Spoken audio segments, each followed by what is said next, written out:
Hello and welcome back to News at 9. I'm your host, Brenda Sterling.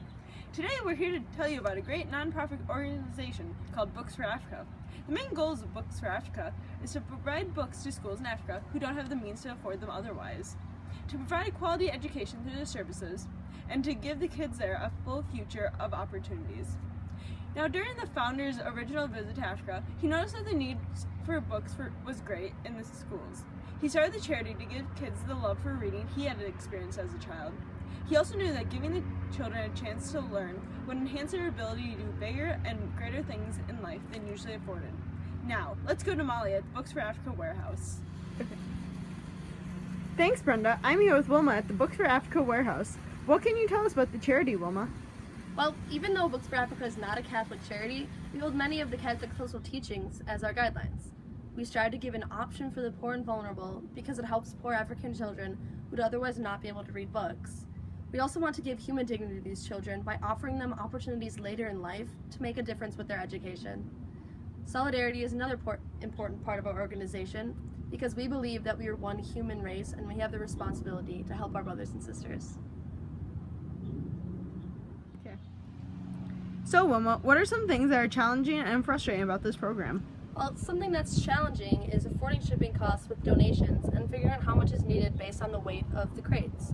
This is why we try to fit as many books into the boxes and crates with the help of our volunteers. But something that's frustrating for us is that not many people know about our organization, and we would like to get the word out to get more people involved.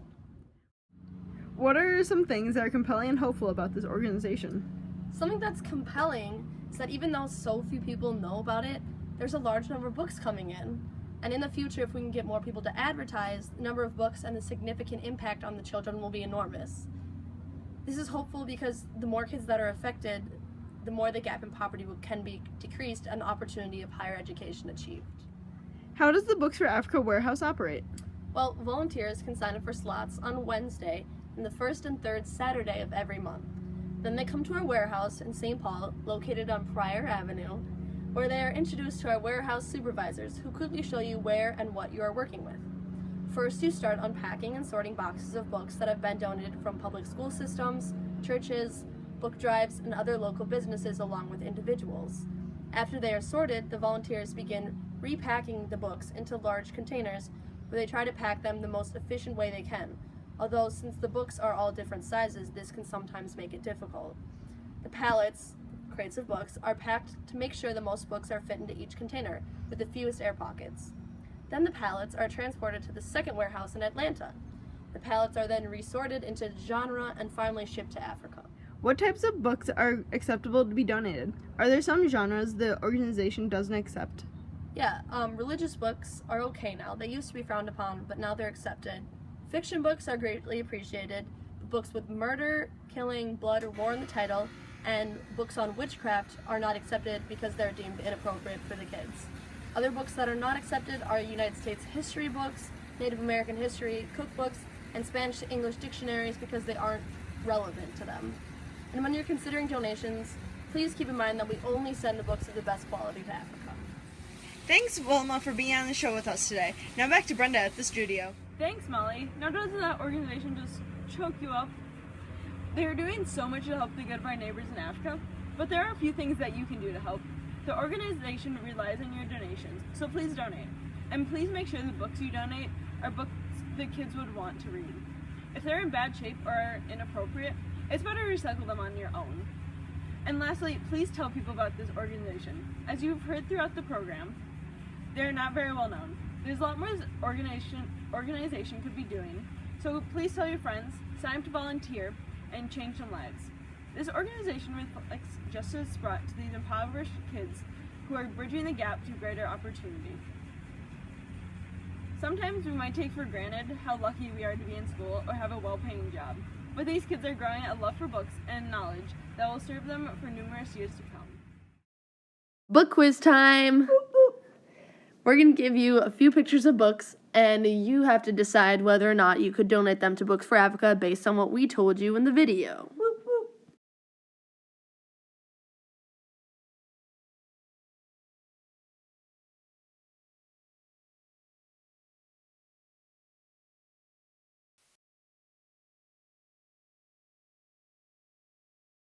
This book is good because, like we said, religious books are now okay.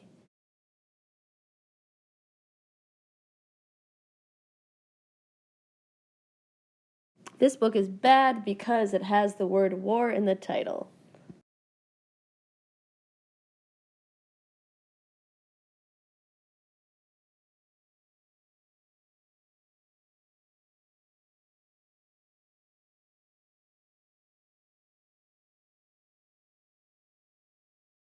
This book is bad because it talks about Christopher Columbus from the U.S.'s point of view.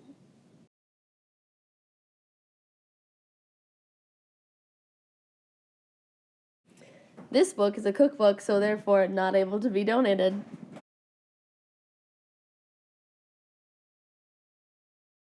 This book is good because it is not from the U.S. history.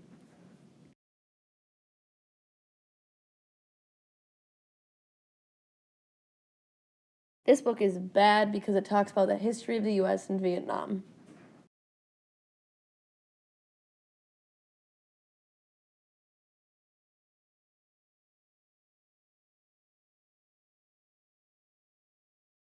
And here are a few photos of our class trip to Books for Africa. Boop, boop. Thanks for watching.